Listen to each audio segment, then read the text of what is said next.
ముస్లిం మైనారిటీలకు సంబంధించి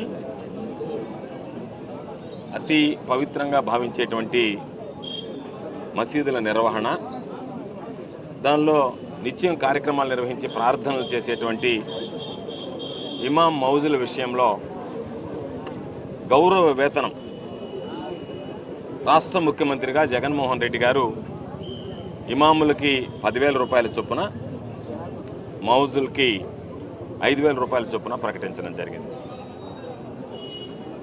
అయితే ఎన్నికల్లో చంద్రబాబు నాయుడు గారు ఇమాములకి 15,000 ఇస్తాను, మౌజులకు 10,000 ఇస్తానని చెప్పి ప్రకటించి, దానితో పాటు మసీదు నిర్వహణకు సంబంధించి కూడా ప్రతి నెల 5,000 రూపాయలు ప్రతి మసీదుకు అందిస్తానని చెప్పి హామీ ఇవ్వడం జరిగింది.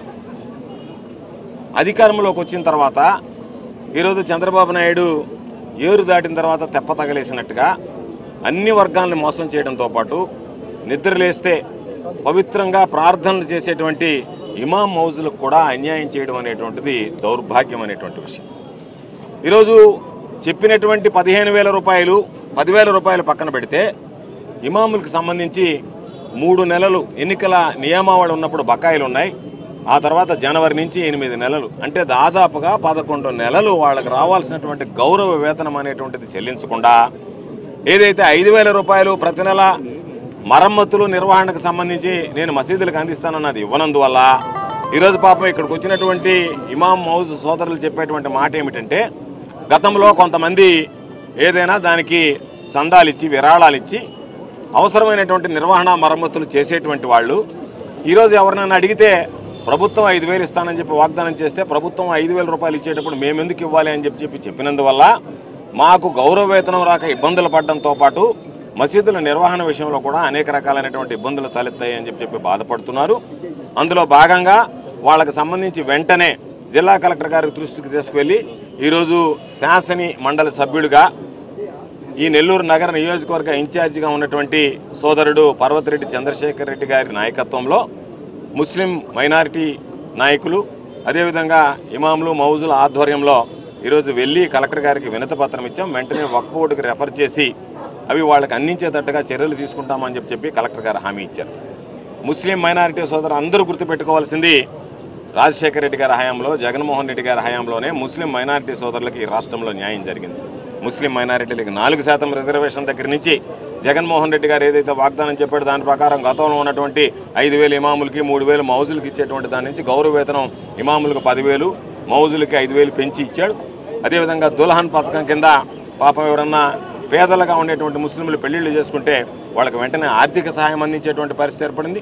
ఈరోజు ఆ దుల్హన్ పథకం నీరు గారి ఈరోజు వాళ్ళకి సంబంధించినటువంటి ఆర్థిక సహాయం అందించక అందరినీ ఏ విధంగా మోసం చేశారో ముస్లిం మైనారిటీ సోదరులని, పవిత్రమైనటువంటి మసీదుల్ని, దాన్ని నిర్వహించి నిత్యం ప్రార్థన చేసి ఈ సమాజం బాగుండాలి అని చెప్పి కోరుకునేటువంటి ఇమాం మౌజుల గురించి కూడా ఆలోచన చేయకుండా ఈరోజు వాళ్ళని కూడా అన్యాయం చేసేటువంటి విధంగా దుర్మార్గంగా మోసం చేయడం సరైనటువంటి పద్ధతి కాదు. అందుకనే ఈరోజు అందరం కలిసి ముస్లిం మైనారిటీ సోదరులు అందరం కలిసి వాళ్ళకి ఇమాములు మౌజులకి ఆ మసీదులకి అండగా నిలవాలనేటువంటి లక్ష్యంతో ఈరోజు ఈ కార్యక్రమాన్ని నిర్వహించాం.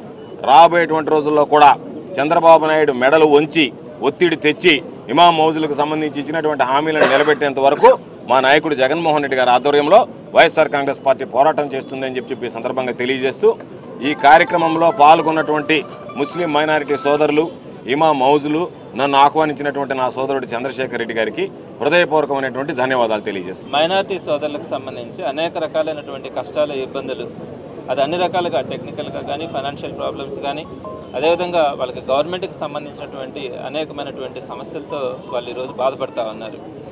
గౌరవం లేక అవమానపడుతూ కూడా.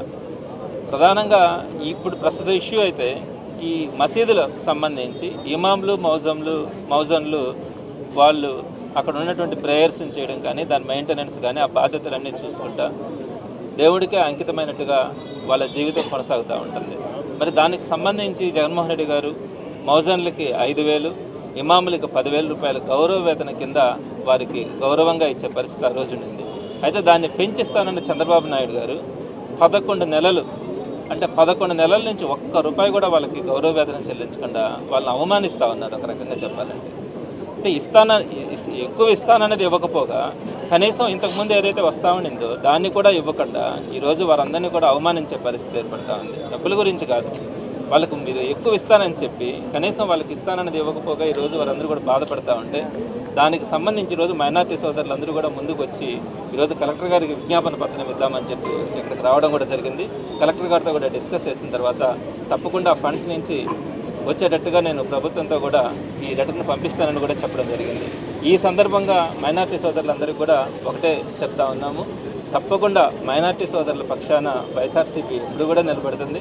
గతంలో జగన్మోహన్ రెడ్డి గారు ఎప్పుడు కూడా మైనార్టీ సోదరులకు సంబంధించి ఏ ఇష్యూని తీసుకెళ్ళినా కూడా వెంటనే ఆయన స్పందించి వారికి అనుకూలంగా ఇచ్చేటువంటి పరిస్థితి మనం ఆ రోజు చూసినాం. మరి ఈరోజు అవన్నీ కూడా లేవు. వైఎస్ఆర్సీపీ ప్రతిపక్షంలో కూడా వారి తరఫున పోరాడుతుంది. ఏదైతే వాళ్ళకి చెప్పినటువంటి హామీలు కానీ వాళ్ళకి నెరవేర్చకుండా ఉండేటువంటి ఏ సమస్యనైనా కూడా వైఎస్ఆర్సీపీ ఎప్పుడు కూడా స్పందిస్తుంది, వారందరితో పాటు కలిసి నడుస్తుంది. పార్టీ అంతా కూడా వారితో పాటు ఉంటుందని కూడా తెలియజేస్తా ఉన్నాం. ఈ సందర్భంగా వీరికి సంబంధించినటువంటి ఈ సమస్య గురించి కలెక్టర్ గారితో డిస్కస్ చేయడానికి, ఇక్కడ మాట్లాడడానికి మా జిల్లా అధ్యక్షుడు అదేవిధంగా మాజీ మంత్రివర్యులు కాకాని గోవర్ధన్ రెడ్డి గారిని చెప్పిన వెంటనే మనం తప్పకుండా ముస్లిం సోదరులకు అండగా నిలబడాలా. మొదటి నుంచి కూడా వైఎస్ఆర్సీపీ అదే పద్ధతిలో వెళ్తా ఉంది. నేను వస్తానని చెప్పి ఈరోజు గట్టిగా కూడా ఇక్కడికి వచ్చి నిలబడి మాట్లాడడం కూడా జరిగింది. మరొకసారి అందరికీ కూడా తెలియజేస్తా ఉన్నాం, ఏ సమస్య ఉన్నా కూడా మైనార్టీ సోదరుల పక్షాన వైఎస్ఆర్సీపీ మీకు అండగా, మీకు తోడుగా, మీ ముందుండి పోరాడుతుందని కూడా వారికి సవినయంగా తెలియజేస్తా ఉన్నాను.